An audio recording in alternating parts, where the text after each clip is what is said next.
The first step to changing the filament is to select the filament by clicking the button.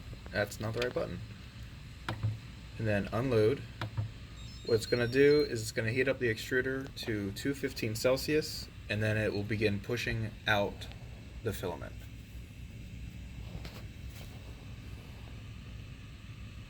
It can take a few minutes to do this.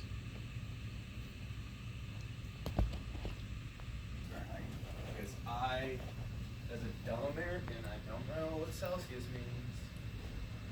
It's just really hot.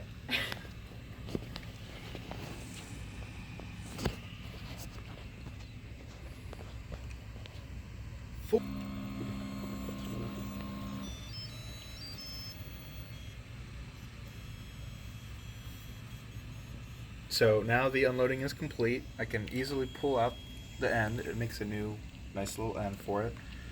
The step you'd want to do now is to lift this up, squeeze this so that you can pull this out, wind up the filament. What I like to do is I grab the end and I stick it through these holes just so that it doesn't go crazy.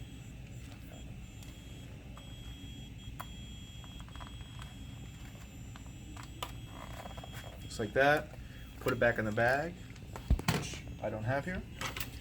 Grab your new filament, which should already have been wound up, similar to the way that I had. Your first step is to begin winding it through. Push it through. Once you get to a good place, stick it on there, it just snaps in. Continue to wind it through until it comes out here. You'll want a little bit extra coming out. You're gonna lower this back down. On the filament, on the Makerbot, you're gonna hit continue. It's gonna ask you to load it now. If there's been a long time since unloading, it'll have to heat up again. In this case, it's not. So what it's doing is it's going to grab, I felt it grab it, and it'll start coming through. When it starts to come through the extruder, you'll see a little bit of mix of gray or whatever old color you used, and then it'll be solid white. When you have the solid consistency, which is about now, you'll cancel the extruding, it'll cut it off, and that's it.